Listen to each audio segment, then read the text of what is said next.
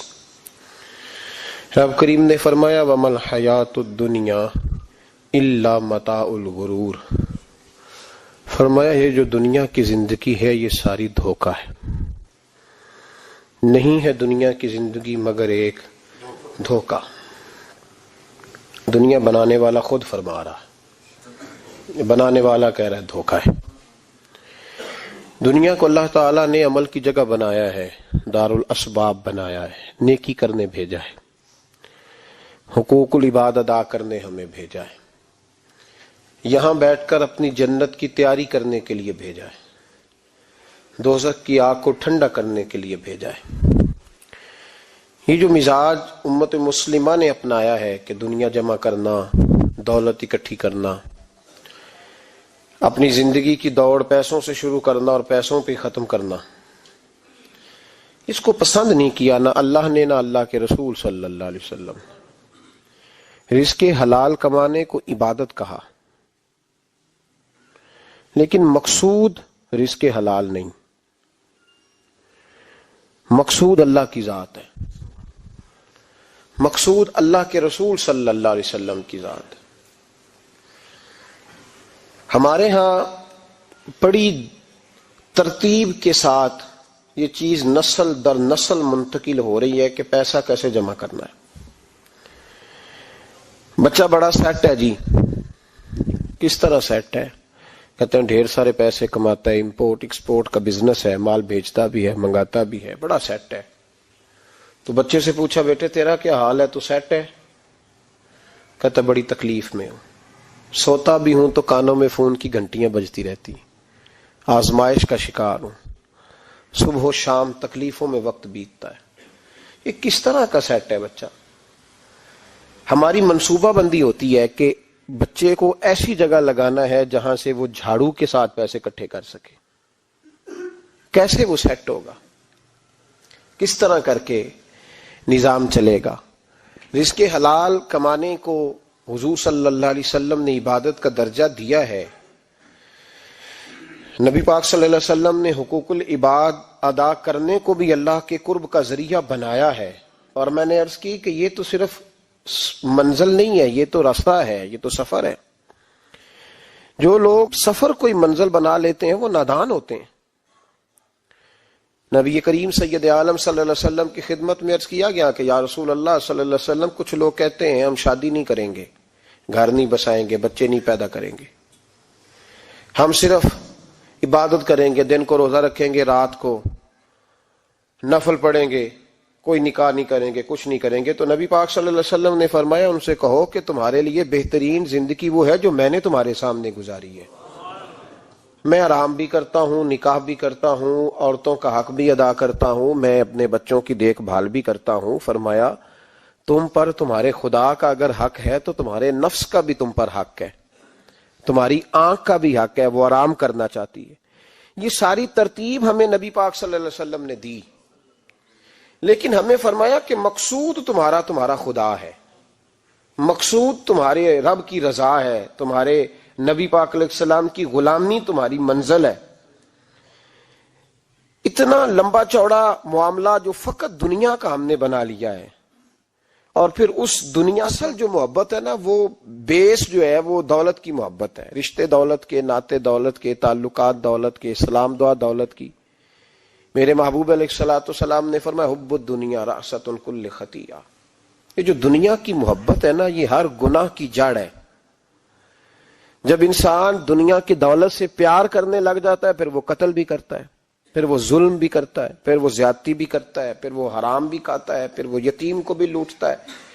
پھر بیوہ کا مال کھانا بھی اسے پریشان نہیں کرتا، پھر کروڑوں روپیہ ہضم کر لیتا ہے، لکڑ پتھر ہر چیز اس کو ہضم ہونے لگتی ہے۔ اصل بات یہ ہے کہ اسے محبت دنیا کی دولت سے ہو گئی ہے۔ ایک بزرگ کے پاس ایک نوجوان آیا، اس نے کہا حضرت جی میرا نماز میں دل نہیں لگتا۔ تو بزرگ فرمانے لگے تیرا مسئلہ اصل یہ نہیں، تیرا مسئلہ اور ہے۔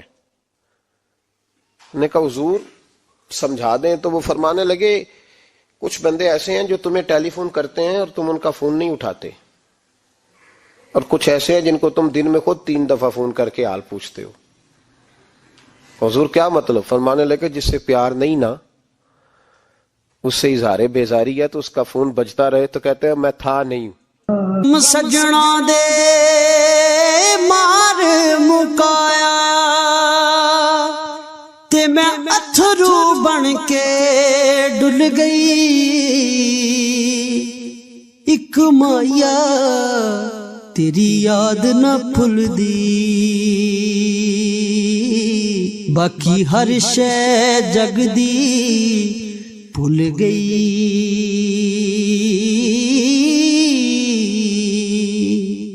رانا میں موجود نہیں تھا، فون چارجنگ پہ تھا، گھر چھوڑ گیا تھا، بہانہ ہے۔ اور جس سے محبت ہے اس کو ٹیلی فون کر کے کہتے ہیں آپ پریشان تو نہیں ہوتے؟ بس میرا سلام لینے کو دل کر رہا تھا۔ فرمانے لگے کہ تیرا اصل مسئلہ یہ ہے کہ تو نے محبت نہیں کی اللہ رسول سے۔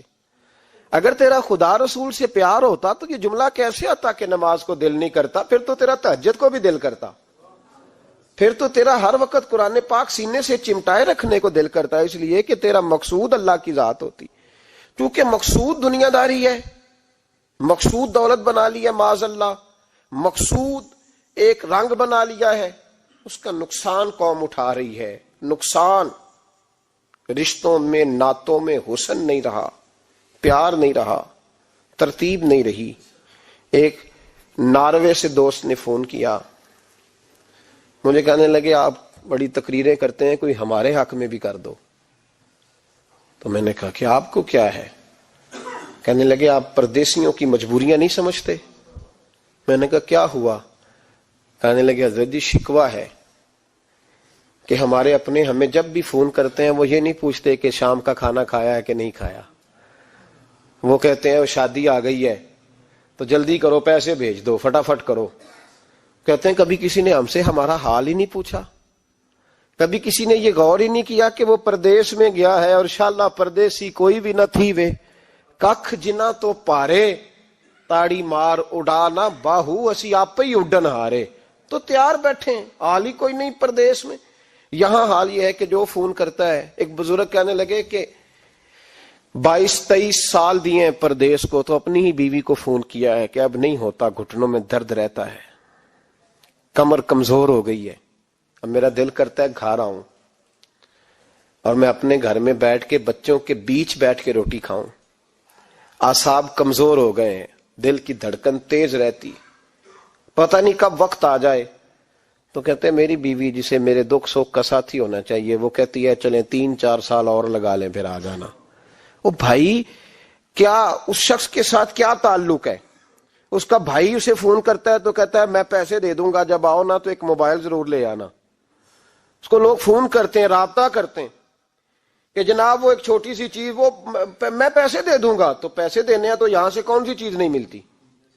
صرف فرمائشیں، لوگوں کے ساتھ تعلق صرف جیب کا۔